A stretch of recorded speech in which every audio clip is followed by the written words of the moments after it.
Hi friends, నమస్తే. Welcome to our channel MC Reddy's అనుభవాలు పాఠాలు. ఒకరోజు ఒక రాజుకి ఒక కల వస్తుంది. ఆయన ఉదయాన్నే నిద్రలేచి తన రాజ్యంలో ఉన్న కళల విశ్లేషకుల్ని, కళల జ్యోతిష్యుల్ని అందరినీ పిలిపించి చెప్తాడు, అయ్యా, రాత్రి నా నోట్లో ఉన్న పళ్ళులన్నీ రాలిపోయినట్టు కల వచ్చింది. ఆ కళ దేనికి సంకేతము, ఆ కళలోని ఆంతర్యం ఏందో చెప్పండి అని. ఆ కళల జ్యోతిష్యుడు ఒకరు లేచి, దీనికా రాజా మీరు భయపడిందే? ఏం కాదు రాజా, మీ బంధువులు, మీ మిత్రులు, అన్నదమ్ములు అందరూ చచ్చిపోయిన తర్వాతే నువ్వు చచ్చిపోతావు, ఇదే ఈ కళలో ఆంతర్యం అన్నాడు. రాజు కాసేపు ఆలోచించి మంత్రిని పిలిపించి, వీని తీసుకుపోయి చంపేయండి మంత్రి అంటాడు.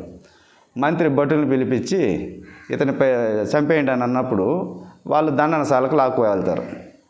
అది వెళ్ళిపోయిన తర్వాత అడుగుతాడు, అయ్యా మీరెవరన్నా చెప్పండి అని. అందరూ ముఖముఖాలు చూసుకుంటారు.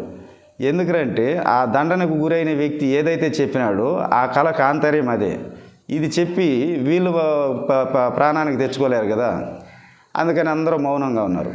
కానీ ఒక వ్యక్తి లేచి, రాజా, ఇది చాలా సంతోషించదగ్గ కళ. ఎందుకంటే మీ బంధువుల కన్నా, మీ మిత్రుల కన్నా, మీ అన్నదమ్ముల కన్నా మీరు ఎక్కువ కాలం బతుకుతారు అని అన్నాడు. వెంటనే రాజు మంత్రికి ఇతనికి 1000 వరాహాలు, బంగారు వరాహాలు ఇచ్చి పంపించు అని అంటాడు.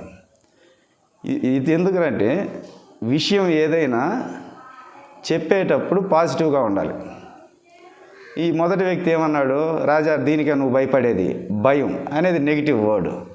మీ వాళ్ళు అందరూ చచ్చిపోయిన తర్వాత నువ్వు చచ్చిపోతావు అన్నాడు. చావు నెగిటివ్ వర్డ్. కాబట్టి ఇతనికి భయాన్ని కల్పించే చావుని పనిష్మెంట్గా ఇచ్చినాడు. అదే రెండో వ్యక్తి ఏమన్నాడు, రాజా ఇది సంతోషించదగ్గ విషయం అన్నాడు. సంతోషం పాజిటివ్ వర్డ్. మీ బంధువులు అందరికన్నా నువ్వు ఎక్కువ కాలం బతుకుతావు అన్నాడు. బతకడం అనేది పాజిటివ్ వర్డ్. కాబట్టి ఇతను సంతోషంగా బతకడానికి అవసరమైన 1000 బంగారు వరహాలను ఇచ్చి పంపిస్తాడు. మన సమాజంలో మనం చూస్తే చాలామంది నోట్లో నెగిటివ్ మాటలే పెట్టుకో ఉంటారు, పాజిటివ్గా మాట్లాడరు. ఒకసారి ఒక ఆయన అన్నాడు, సార్ నిన్న మా ఊర్లో ఒక అతను సూసైడ్ చేసుకొని చచ్చిపోయినాడు సార్ అని. ఎంత ఉంటుంది సార్ వయసు అన్న. మీ వయసు ఉంటుంది సార్ అన్నాడు. చనిపోయిన వ్యక్తి వయసు చెప్పడం సాధారణం. ఆ చనిపోయిన వ్యక్తి వయసు నా వయసు ఒకటే అనడం నెగిటివ్. నేను అన్నాను, ఏమో సార్ ఈ మధ్యన చాలామంది సూసైడ్ చేసుకుంటున్నారు, మొన్ననే మా ఊర్లో ఒకటి చేసుకున్నాడు సార్ అన్న. ఎంత ఉంటుంది సార్ వయసు అన్నాడు. మీ వయసుగా ఉండకపోవచ్చు కానీ అచ్చం మీలాగే ఉంటాడు, మీ పేరే సార్ అన్న. ఆయన గతుక్కుమనింది ఆయనకి. తర్వాత ఒకసారి నాకు యాక్సిడెంట్ అయ్యి పుత్తూరు కట్టుకొని 2 రోజులు ఇంట్లో రెస్ట్ తీసుకొని బోరు కొడతా ఉందని చెప్పి అటా ఫ్రెండ్ సాయంతో బయట వెళ్ళిన సైకిల్ మీద. ఒక ఆయన, ఏం కాలా అన్నాడు. యాక్సిడెంట్ అయింది, ఇరిగిపోయిందా కాలా? ఆయనకి ఇరగలేదని బాధగా ఉండేది. తర్వాత ఒకసారి నేను మా ఫ్రెండ్ బాగా తెలిసిన వ్యక్తి చనిపోతే అక్కడికి వెళ్ళినాము. అక్కడ ఆయన్ని చూడడానికి చాలా దూరం నుంచి చాలామంది వచ్చినారు. ఆ కార్యం అంతా ముగిసిన తర్వాత ఇంటికి వస్తూ ఉంటే వాడు ఏమన్నాడంటే, రే మన ఫ్రెండ్స్లోకి అంతా నీకు వస్తారా ఇంతమంది అన్నాడు. నేను వెంటనే ఆ వచ్చే జనాల్ని చూసేంత కాలం నువ్వు ఉండాలని నేను కోరుకుంటాను రా అన్న. అంటే అన్నాడు. అంతేరా అన్న. ఏదన్నా వివాహాది శుభకార్యాలకు పోయి వచ్చిన జనాలు నీకు వస్తారా అంటే అది పాజిటివ్. చావు దగ్గర పోయి వస్తా ఆ మాట అంటే నెగిటివ్. ఇట్లా మాట్లాడతారు. ఒకసారి ఒక అతను, నేను డిఎస్సి ఎగ్జామ్ రాసిన, నాకు 63.5 మార్కులు వస్తాయని ఒక అంచనా ఉన్నింది. నేను ఫోన్ చేసిన వాళ్ళందరికీ నాకన్నా తక్కువ మార్కులు వస్తాయని ఎక్కువ మంది చెప్పినారు. అప్పుడు నాకు ఆశ కలిగింది, నాకు ఉద్యోగం వస్తుందని. ఈ విషయాన్ని ఒక సీనియర్తో ప్రస్తావించిన, ఇట్లా వస్తాయి నా మార్కులని. ఆయన, లాభంలే, కష్టపడాల్సిందే, ఇంకో డిఎస్సి చూసుకో. అదేమన్నా అట్టంటావు అంటే, పొంగనూరులో ఒకడికి 90 మార్కులు, పలవనేరులో ఒకడికి 79 మార్కులు, పీలేరులో ఒకడికి 78 మార్కులు అని చెప్పి ఈ మార్కులంతా ఏకరువు పెట్టినాడు. కొంచెం నిరాశ కలిగింది. తర్వాత ఉద్యోగం వచ్చింది. ఇట్లా నిత్యం నెగిటివ్ మాటలు మాట్లాడే వ్యక్తులు చాలామంది ఉంటారు మన చుట్టుపక్కల. మరికొందరు అయితే పాజిటివ్ ముసుగేసుకొని నెగిటివ్ మాట్లాడతారు. అంటే పాజిటివ్గా చెప్పినట్టే ఉంటుంది కానీ నెగిటివే. ఇప్పుడు కొంచెం సన్నబడినాం అనుకోండి, షుగర్ ఏమన్నా వచ్చేసిందేమో చూసుకోయా, చెక్ చేసుకోయా, హాస్పిటల్కి పోయా అనేవాళ్ళు ఉంటారు. కొంచెం లావు వచ్చిన అనుకో, ఫ్యాట్ పెరిగిపోతుంది, హార్ట్ స్ట్రోక్ వచ్చే అవకాశాలు ఉంటాయి అంటాడు.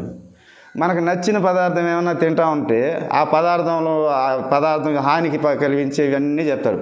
దాంతో క్యాన్సర్ కారకాలు ఉంటాయి, కొలెస్ట్రాల్ పెరిగిపోతాయి అని చెప్పి కాకరకాయ కబుర్లన్నీ చెప్తారు. మనకు నచ్చిన పదార్థం ఏదన్నా ఉంటే, మనం తినని పదార్థం, దాంట్లో ఉండే విటమిన్లు, ప్రోటీన్స్ ఇవన్నీ ఏకరవ పెడతారు. ఇట్లా పాజిటివ్ ముసుగేసుకొని నెగిటివ్గా మాట్లాడే వాళ్ళు కొందరు. ఏదైనా ఒక నెగిటివ్ అంశాన్ని ఒక వ్యక్తి మన దగ్గర ప్రస్తావించినప్పుడు అతన్ని పాజిటివ్గానే మనం పాజిటివ్ దారిలో పంపించే ప్రయత్నం చేయాలి. ఉదాహరణకు ఒక వ్యక్తి వచ్చి అన్న మా భార్య తిట్టిందినా అన్నాడు అనుకోండి, ఒరే నా భార్య కొట్టిందిరా అనాలి. ఒకవేళ వాడు నా భార్య కొట్టిందినా అన్నాడు అనుకో, ఒరే నా భార్య తన్నిందిరా అనాలి. ఇంకా కావాలంటే వాడికి నంది తిమ్మన పారిజాతాపహరణ కావ్యంలో శ్రీకృష్ణుని సత్యభామ ఎందుకు తన్నింది, ఆ తన్నడానికి కారణమైన నారదుడు అలియాస్ అగ్గిపుమ్మల స్వాములు మన చుట్టూ ఉంటారని చెప్పి పంపించాలి. అట్లా పాజిటివ్ వేలో మనం పంపించవచ్చు. ఒక వ్యక్తి ఒకప్పుడు పాజిటివ్గా ఫీల్ అయింది, తర్వాత నెగిటివ్గా ఫీల్ అయ్యే అవకాశాలు ఉంటాయి. అతనికి పెళ్లి చూపులు జరుగుతూ ఉంది అనుకుందాం. అతను ఒక ఫ్రెండ్ని తీసుకుపోయాడు పెళ్లి చూపులకి. ఆ అమ్మాయిని చూడ్డాలు, కాఫీ తాగడాలు అంతా అయిపోయి తిరిగి వస్తూ ఉంటే మిత్రుని అడుగుతాడు, ఏరా ఎట్లుందిరా అమ్మాయి అని. వాడు రే నీకు దొరకాల్సిన అమ్మాయే కదరా, ఎక్సలెంట్ రా, సూపర్ రా, కత్తిలాగా ఉందిరా అన్నాడు అనుకోండి, వీడు చాలా పాజిటివ్గా ఫీల్ అవుతాడు ఆ పొగడ్తలకి. పెళ్ళి అయిన తర్వాత ఎవడన్నా ఒక మిత్రుడు వచ్చి రే నీ భార్య చాలా చక్కగా ఉందిరా, అందంగా ఉందిరా అన్నాడు అనుకోండి, వీడికి నెగిటివ్ అయిపోతుంది. అంటే కాబోయే భార్య అందాన్ని శ్రీనాథుడు గౌరీ కళ్యాణంలో పార్వతిని వర్ణించినట్లు వర్ణిస్తే పాజిటివ్. అదే పెళ్ళైన తర్వాత భార్యని అభిజ్ఞాన శాకుంతలంలో కాళిదాసులో శకుంతల అందాన్ని వర్ణించినట్టు వర్ణిస్తే వీడికి నెగిటివ్. అంటే ఒకప్పుడు పాజిటివ్ అనిపించింది, ఇంకోసారి నెగిటివ్ అనిపిస్తుంది. ఒక పాజిటివ్ అంశాన్ని పదే పదే చెప్పి మనం నెగిటివ్గా కూడా చూడవచ్చు. నా కొడుకు ఒకసారి క్రికెట్ ఆడేదానికి పోయింటే నేను వాని తోడు కొద్దామని పోతే వాడు ఎదురు వస్తాడు. ఇద్దరం కలిసి వస్తాను. వాడు డాడీ నేను 13 రన్స్ చేసినానే అన్నాడు. వెరీ గుడ్ రా అన్నాడు. వాడు ఆనందపన్నాడు. వస్తూ ఉంటే నీళ్ళ బిందె చంకన పెట్టుకుని ఒక ఆమె వస్తూ ఉంది. నా కొడుకు 13 పరుగులు కొట్టాడు మా అన్న. అవునా అనింది. మా వాడు కొంచెం ఆనందపన్నాడు. అలా వస్తూ ఉంటే ఒక ఆవిడ ఆవును తోలుకొని పోతుంది. నా కొడుకు 13 రన్లు కొట్టినాడు మా అన్న. అటనా అనింది. వాడు ఇట్లా చూసినాడు నన్ను. ఇంకొంచెం దూరం పోయిన తర్వాత ఒక ఆయన నడుచుకొని వస్తున్నాడు. నా కొడుకు 13 రన్లు కొట్టినా అన్న. వెరీ గుడ్ అబ్బా అన్నాడు. నా కొడుక డాడీ నువ్వు పొగడుతాండవా, కెండలు చేస్తాండవా అన్నాడు. లేదురా పొగడతానంటరా అన్న. వద్దులే నువ్వు పొగడొద్దా కాపీ అన్నాడు. ఇంకొంచెం దూరం వచ్చిన తర్వాత ఒక ఆవిడ ఆవు పేడ కళ్ళెత్తి గంపలో వేస్తూ ఉంది. నా కొడుకు అన్న అంతే, చేతిలో ఉన్న బ్యాట్ కింద పడేసా, నేను రానిపోయా మీ ఇంటికి, పోయాయో నేను రానిపోయా అని చెప్పి ఆ పక్కనే ఉన్న వాళ్ళ అవ్వోళ్ళ ఇంటికి వెళ్ళినాడు. నేను ఇంటికి పోయినా. మా భార్య ఎక్కడి వీడు అనింది. ఇప్పుడు వాళ్ళ అవ్వోళ్ళ ఇంటికాడ పోయినాడు. వాడు చాలా ఆనందంగా ఉన్నాడు, 13 రన్లు కొట్టినాడు. వాడు నువ్వు నేరుగా పోయేసి వెరీ గుడ్ పంట 13 రన్లు కొట్టినావంటే ఆయన చెప్పినాడని చెప్పి తుడుకోరాబో అన్న. ఏం పోయింది, ఏం జరుగుంటుందో తెలిసే ఉంటుంది మనకు. వస్తా దారిలో బ్యాట్ ఉంది, ఆ బ్యాట్ ఎత్తుకొచ్చి డాడీయో నేను చంపేస్తాను, నన్ను కిండలు చేస్తాను నువ్వు అందరి దగ్గర ఆయన ఎగిరేసినాడు. అట్లా ఒక పాజిటివ్ని పదే పదే చెప్పి మనం వాడికి నెగిటివ్గా అనిపించేలా చేయొచ్చు. అదే నాకు ఒక వ్యక్తి ఇంకొకరి దృష్టిలో పాజిటివ్ కావాలంటే ఇంకొకరు నెగిటివ్గా చేస్తారు. మా భార్య దీనికి బెస్ట్ ఎగ్జాంపుల్. నా కొడుకు తెలిసినప్పటి నుంచి అడపదడప ఒక మాట అంటూ ఉంటుంది, నాయనా నువ్వు నా కడుపులో ఉన్నప్పుడు నాయన వద్దన్నాడురా, నేనే బలింతంగా నేను కనుక్కున్నాను నాయన, అప్పుడు భలే గొడవ చేసినాడు రా అనేసి అనింది. ఈ మాటలు వాళ్ళు నాటుకుపోయినాయి. ఒకరోజు చెన్నైకి పోయినాం. ఆ చెన్నై సెంట్రల్లో దిగినాము. నేను మా అన్న పిల్లలు, మా పిల్లలంతా మేము అక్కడ ఆటో కోసం ఉన్నాము. మా భార్య మా వదిన వాష్రూమ్కి వెళ్ళినారు. నేను ఏదో యామరపాట్లో నా కొడుకు చేయి వదిలేసిన. చూస్తే కింద వాళ్ళు లేడు. ఇట్లా చూసిన ఒకడెవడో థమ్స్అప్ పెట్టుకున్నాడు, వాడి పిలుస్తాడు, పరిగెత్తుకొని వెళ్తాను. నేను గబగబని పోయి లాక్కొని వచ్చిన, వాడిని తిట్టేసి పంపించేసిన. ఒక్క క్షణంగా ఆలస్యం ఏంటి ఏమైంటుందో అర్థం కాల. సరే వీళ్ళు వాష్రూమ్ నుంచి వచ్చిన తర్వాత చెప్పిన, మా భార్య నీకు నా కొడుకు అంటే ప్రేమ ఉంటే కదా అని యాస్టగా అనింది. సరే అని చెప్పనేసి ఇంకా బీచ్లో అంతా సరదాగా తిరిగేసి మళ్ళీ మా అక్కోళ్ళూరికి వచ్చినాము. అక్కడ ఉన్నాం. తర్వాత రోజు సాయంత్రం నేను నిద్రలేసి చూస్తే నా పెద్ద కూతురు, మా అక్క కూతురు, నా కొడుకు ఈ ముగ్గురే ఉన్నారు. మిగతా వాళ్ళందరూ టౌన్కి పోయినారు బట్టలు కొనుక్కొచ్చేదానికి. సరే సరదాగా వీడిని కాఫీ తాగదామని చెప్పని తీసుకుపోయినా కాఫీ షాప్కి. అక్కడ వాడికి ఒక బూస్ట్ తీసి ఇచ్చినా నేను ఒక కాఫీ తాగుతా ఉన్నాను.